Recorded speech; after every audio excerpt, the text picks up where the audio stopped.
Hey, it's me, and I am shopping at an estate sale, but they were worried about the house being vacant after they leave, and so they asked me to not talk about where this is. You'll get the idea when you see the Tennessee hillbilly hat that it's somewhere in the southeast. Anyway, we're going to have fun regardless. Cute stork planter from probably around 1970, made in Japan. There were no other estate sales on my route today, so I am just trying my luck at this one. We'll see. Here are a bunch of patterns. I always look for ones that are 70s or earlier. These look more 80s, and that's not yet where people are remaking vintage clothing in new forms. Sewing stuff, I always take a look at those things in case there's something old like cool needle cases or interesting lace or linens or patches or things like that. You never know. We're still not sure what to do with the steroid era baseball stuff. I mean, some players had great performances and it wasn't illegal at the time, but there's always that asterisk. It will be a time in baseball history that people will not know what to do with in retrospect. Some Hummel lookalikes, one Hummel Bell, but Hummels don't sell for enough now to be worth buying the fakes. Let's see what's in the closet here. A few old toys that are kind of cute. And there you go. This is the first day of the sale. I've come sort of in the middle of it. It's the only sale going on in the area. I know that was horrifying for those of you who hate clowns. This one's from the 70s. Some cute old saddle shoes and Little Doctor. Yes, playing doctor was a sanctioned event until you became a teenager. Then it meant something else. Skipper has the boxes and the original box, but she's missing everything else, including her leg. Ouch. Okay, some little ceramic pieces here. The English flowers that are applied, only $1, but oh, it has chips. Yeah, too bad. Let's see, a washstand and pitcher that's old, just hard to sell. Hello, everybody. This looks like something on the set of Bewitched from the late 60s. Very clean. It's very period. All right, the Christmas room. Everything seems to be newer in here so far. Cute little table for $45, though. Looks like it has some faux painting on the edge for grain as well as the burl. Not a bad price. And more vintage, but not vintage Christmas. The fact that it's 30 years old doesn't mean that it's not something you could go buy something just alike that is new now, and that's where I draw the line as far as vintage. The unique t-shirts seem like they've already been rated. Maybe there were a bunch of single stitch or something with logos. These seem kind of boring to me. Let's check over here. I see some older things, including a straight razor. I always like these. Let's see what it looks like. Box is in good shape. And the razor itself, come on. Oh, they put it away wet. All right, let's see what this perfume is. Nothing terribly exciting. How about these 1910 celluloid pieces? Mirror's a little gone on that. That's too bad. I've been selling those pretty well lately. Some maple furniture. Everything in here is really well kept. But the prices are the things I like the cedar chest. I mean, $250 is more than I'd get for it. Moose cap is interesting. That's definitely an older patch style, 1940s or so. $10 is cheap enough, but not cheap enough to buy for resale. Let's take a look at scarves. I'm looking for Vera. I'm looking for Thomas Keefe. I'm looking for silk. I'm looking for good quality name brands. I'm seeing a lot of stuff in here that's perfectly nice, but not really very old and not terribly interesting. And polyester. All the poor polyesters that gave their lives to make all of these scarves. Let's see, the hexagonal linens I think have some age. Most of these linens are nice. I know some people like the old percale sheets. These are cute, the bandana and placemat napkin sets. $6 is a fair price. A little chewed there. I wonder if I can trim that out, because these would definitely sell. They're fun and informal enough. Let's see what we have in the way of jewelry. Lots of costume jewelry, and I see lots of newer pieces. I'm hoping that we're going to run into some things that are maybe more vintage in here or have a good designer name to them. But so far, not seeing anything interesting. Lots of fun wearable stuff. It's not that people wouldn't buy some of these things, but as a reseller, I'm mainly looking for 1970s and earlier. I really like to get back about 50 years on my vintage costume jewelry for my customer. I realize that there's people who buy more modern than that, but I don't see anything here that is really exciting that's more modern.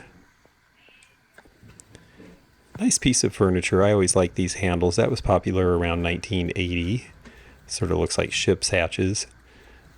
Old insulators and arpege by Lanvin. Arpege and my Sin will sell, but that has to be a glass top, and that one is plastic. And there's not enough of these fragrances to be worth buying for that.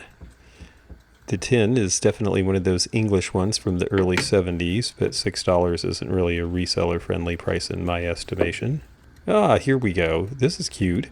Rhinestones. One is dead, but my rhinestone repairer for jewelry can fix that for a few dollars. And it's ticking, and it's only $3. Oh, if I sold in Cedar Rapids, Iowa, where all of the antique stores are in the old Czech part of town, I'd buy this cookbook. If you just needed furniture or were selling that sort of thing for resale, everything's very clean in this house, including this 1910s era American oak drop front desk, priced well. All right, let's see what kind of records there are. Nat King Cole, Jim Nabors, Yes, the Little Drummer Boy. I have to be honest, I know Christmas is coming, but I never liked those stop motion things when I was a kid, so that one kind of gives me the willies. I don't see anything here, but maybe in this pile. The Ventures were from Tacoma, Washington, best known for surf music, not really known for country classics. Life After Life, this was about people who had had afterlife experiences and come back. And then How to Win Friends and Influence People. That was a very influential book on me, actually. Dale Carnegie had a lot to say. So did the Safe Counsel book. It was very moralistic from about 1900. American Aviator and Tennyson, that seems like a strange combination. I might be interested in the Aviator book, but I'm not going to pay $8 to end up with the Tennyson book.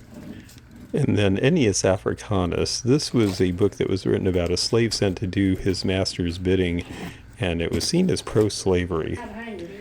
Let's see what else we have here. The old desk lamp. Those are pretty useful, but I have one that hasn't sold for a while, so I don't need another one until it's gone. The radio needs help. The bottles are just sort of irregular Coke bottles. It's not that they don't have old things here, though. But I haven't found much yet to buy for my collectors. A lot of people ask me, why don't you buy more? And it's not because I don't see things that I think would sell for somebody somewhere. It's just that, I have a certain collector base that I've built over the years. Now, these are cool. Miracle cookware, they are going to be probably 1940s or 50s with that banding. But I just am looking for certain things that I know will sell to my customer base. Now, Tupperware is selling, and I do sell some of these older pieces, especially in yellow, so I'll probably pick those up for $2 each. And then this one, the question is, will the original owner's name peel off of there? Tile trivet. These are popular in the 1970s, but they're pretty common. And then we've got a reproduction Coke tray. These are neat. These are Universal Ballerina, and they're in the solid 1950s era colors. There's the ballerina mark, made in Ohio. They're nice with the tab handles because they're easy to carry to the table even if they're hot. All right, the 1970 cookbook, that is one that sells fairly well, but $8 is more than I would like to pay for it. Basic bottles, basic milk bottles. There's an embossed one, Dixie Dairies, kind of cute. Embossed bottles are something that you see from the early 1900s to the 1950s. That's when that technology was really available. Some Hall Jewel tea, priced again close to retail to me. Ah, yes, I grew up with the picture back here, but ours was a boring brown color, and this one is a very exciting hot orange-red color. And then the classic fondue pot. Now this one looks like it's in really good shape. Oh, and it's $5 and it works, yes. I think we'll take that. And maybe we need this book to go with it, so people know how to burn themselves with hot cheese. Okay, the telephone, you know, it's rotary, that's cool, people like them. It's beige, that's a kind of boring color to sell.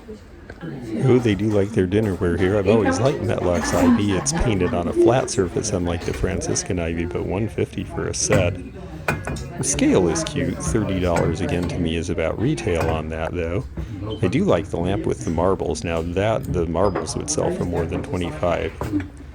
Now these here, these are Legends. This was a competitor to Bosun's in England, and these were made back around 1980. In fact, this one's dated 1981. They have a good look, and they definitely represent interesting characters. These enamel ashtrays were given out as advertising for Westinghouse, but that one is pretty chewed up, unfortunately. Cool look from the 50s. The ice cream chairs, they're nice. They could be reupholstered differently. Originally, they would have had different upholstery on them, but $25 each is a fair price on them. Let's see what else there is in this kitchen area here. A bunch of clear glass. The box is cool on these. Luminarc from France, that became a thing in the 70s, but very basic looking. Here's a cute plate with a nice sentiment on it from about 1910. I like the blue edge as well. $4 is cheap.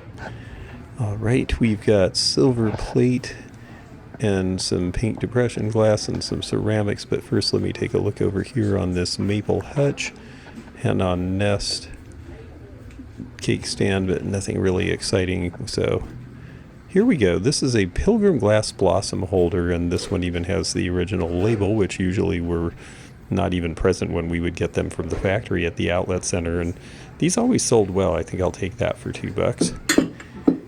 I like this pottery. You would think this Roseville at $30 would be a steal, and I think it will be again at some point, but right now this piece only sells for about $50, so it's just a little more than I can pay. This one with the double cornucopia is maybe a little less elegantly shaped. Ahorn Pottery was a 1950 vintage California maker.